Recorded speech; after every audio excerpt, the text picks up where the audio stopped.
Classic time Yusuf Punjabi तुहाडे नाल और साडे नौजवान दोस्त एहतशाम काज़म जो कि अजकल पंजाबी संगत पाकिस्तान के जॉइंट सैकटरी भी ने और रिसर्चर ने, वो भी साडा प्रोग्राम सुन रहे हैं। असीं जी ऐ कहने आ वेखने सज्जन प्यारे की फरमा रहे दोस्ती बारे जी आखा। वालेकुम अस्सलाम।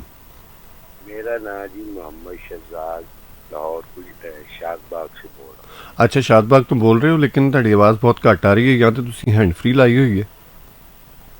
हैंड फ्री ला दिओ जी। हैंड फ्री थोड़ा जिहा ना मोबाइल च आवाज़ घट है। हुण देखो। हाँ हुण बेहतर है, हुण बेहतर है जनाब। मैं ना बड़ा परेशान 3-4 दिनों तो। हाँ परेशान ये वा कि एक प्रोग्राम दे विच मजदूर हो रहा सी कि मैं मजबूर हाँ। अच्छा नहीं, तुसी इस प्रोग्राम की गल करो जी। असी गल जो भी उन्होंने मजबूर जिहड़ा कह रहा सी मैं मजबूर हाँ, उन्होंने दी रब मजबूरी दूर करे, उन्होंने वास्ते आसानियां होण। नहीं मैं ना थोड़ा दिन टेंशन थोड़ा जिहा मेरी फसल जी जी जी जी जी जी दसो। क्योंकि उस दिन मैनू नींदर भी नहीं आ रही सही जी। बिस्मिल्लाह फरमाओ। वो कहंदा मैं मजदूर हैगा। एक माजूर हुंदा है, एक मजदूर हुंदा है, एक मजबूर हुंदा है। हुण तुसी ये दसो की है हो? मैं मजबूर हाँ, वो मजदूर सी।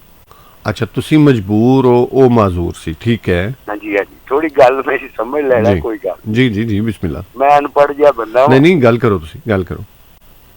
वो कह रहे जी मैं 4 लाख रुपया दिता ही, मेरा ब्याह होया ही तो बुढ़ी नस गई। ठीक है। अपनी मां नाल सैल करन गई ते नस। ठीक है। मैं जी छोटी उम्र च 13 साल की उम्र च मेहनत मजदूरी करना वा। मेरे को लाख रुपया नहीं जुड़िया। हाँ। वो 4 लाख रुपया दे के बुढ़ी नूं भी निसाल दिता। ठीक है। वो मेरे ज़हन च बड़ी टेंशन बनी है कि ये मजबूर है ते मैं मजबूर हाँ। ठीक है, मतलब हुण तुहानूं परेशानी है भी कि तुहाडे कोलों लख नहीं जुड़िया ते उहदे कोल 4 किवें आ गया? हाँ जी। और दूसरी गल कि मैनू 30 साल हो गए ने, मैं एक मकान च किराएदार है। ठीक है। मेरा मतलब किधरे कोई हल नहीं बनया। ठीक है।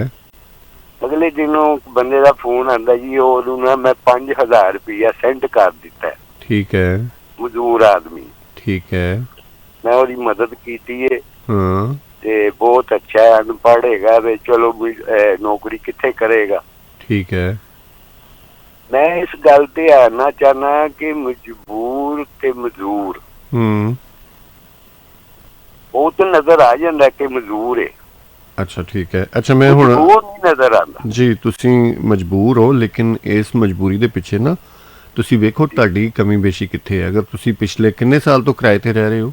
इत्थे बहुत सारे किराए ते रहिंदे ने जी। मैं 30 साल। अच्छा, किराए ते रहना कोई माड़ी गल नहीं है। मेरी गल सुनो, मेरी गल हुण चुप करके मेरी सुनो ना, मैं तुहाडी गल च नहीं ना बोलिया। ठीक है। किराए ते रहना कोई माड़ी गल नहीं है। 30 साल दे विच अगर तुसी इंप्रूव नहीं कीता अपनी लाइफ नूं, ओहदे च बदलाव नहीं लिआंदा तुसी, ते इहदे च फिर तुसी अपनी वेखो तुहाडी कमी बेशी कित्थे आ, कमी कमजोरी कित्थे आ। तुसी मजबूर नहीं हो, तुसी थोड़े जिहे मैनूं आलसी भी लगदे हो। ठीक है। अच्छा हुण मामला है वे कि ध्यान करीदा है ना कि मैं यार इक्को ही दायरे च चलन डिया। एक मतलब डंगरां वाली जिंदगी है, कोल्लू ते बल्द वाली जिंदगी है मेरी, घरों हट्टी तो घर। अच्छा इस तो इलावा भी जिंदगी है, इस तो इलावा भी लाइफ है तुहाडी, जिन्हों असीं सोशल लाइफ कहने आ ना। किसी बंदे कोल बहना, किसी को दुख सुख करना, किसी नाल गलबात करनी, कोई तुसीं उहदे विच जिवें कहंदे आ थोड़ी बहुती सेविंग करनी। सुगड़ बीबियां होंदियां घर विच, किते 5 बचा लै, सब्जी चों 10 बचा लै, 100 बचा लै। तुहानूं क्या चलो सूट लैना सस्ता ले लिया। अच्छा ये 100 मसले, ये नहीं साडा मामला। तुसी कोई मसला नहीं। जिंदगी दी कामयाबी उदण तो ही शुरू हुंदी है, जिंदगी उदण तो ही शुरू हुंदी है जदों असीं जिंदगी दे बारे सोचना शुरू करने आ। तुसी गौर करना, अपनी 30 साला जिंदगी ठीक है तुसी गुजार चुके हो, अगे तुहानूं रब सेहत सलामती देवे और बड़ी लंबी उम्र पई है। तुसी उहदे बारे सोचो कि यार मैं बेहतरी किस तरह लिया सकना है अपनी जिंदगी च। ठीक है। ਇਹਦੇ 'ਚ अच्छा किवें हो सकता है। तुसी ਇਹਦੇ ते परेशान ना हो कि उन्हें 4 लाख किवें जमा किया। हो सकता उन्हें कोई मेहनत की होवे, मजदूरी की होवे, कोई कारोबार किया होवे, उहदे कोल पैसे जमा हो गए, ਇੱਥੇ ਬਹੁਤ ਸਾਰੇ ਜਿਹੜੇ ਡਿਸੇਬਲ ਲੋਕ ਨੇ ਉਹ ਕਾਰੋਬਾਰ ਕਰਦੇ ਨੇ, ਉਹਨਾਂ ਨੇ ਉਹਨੂੰ ਡਿਸੇਬਿਲਿਟੀ ਨੂੰ ਆਪਣੀ ਮਜਬੂਰੀ ਨਹੀਂ ਬਣਾਇਆ, ਰਾਹ ਦੀ ਰੁਕਾਵਟ ਨਹੀਂ ਬਣਾਇਆ। ਤੁਸੀਂ 3-4 ਦਿਨ ਤੋਂ ਸੁੱਤੇ ਨਹੀਂ ਸਿਰਫ ਇਹ ਸੋਚ ਕੇ ਕਿ ਉਹਦੇ ਕੋਲ ਪੈਸੇ ਕਿਵੇਂ ਆ ਗਏ। ਇੱਥੇ ਬਹੁਤ ਸਾਰੇ ਲੋਕ, ਉਹਨਾਂ ਕੋਲ ਇੰਨੇ ਕੁ ਪੈਸੇ ਨੇ ਕਿ ਉਹਨਾਂ ਨੂੰ ਆਪ ਨਹੀਂ ਪਤਾ ਕਿ ਉਹਨਾਂ ਕੋਲ ਕਿੰਨੇ ਪੈਸੇ ਨੇ, ਤੇ ਫਿਰ ਤੁਹਾਡਾ ਕੀ ਬਣੇਗਾ। ਤੁਸੀਂ ਇਹ ਸੋਚੋ ਕਿ ਤੁਹਾਡੇ ਕੋਲ ਪੈਸੇ ਕਿਵੇਂ ਆਣੇ ਨੇ, ਇਹ ਨਾ ਸੋਚੋ ਕਿ ਉਹਦੇ ਕੋਲ ਕਿਵੇਂ ਆਏ, ਉਹਦੇ ਕੋਲ ਜਿਵੇਂ ਵੀ ਆਏ।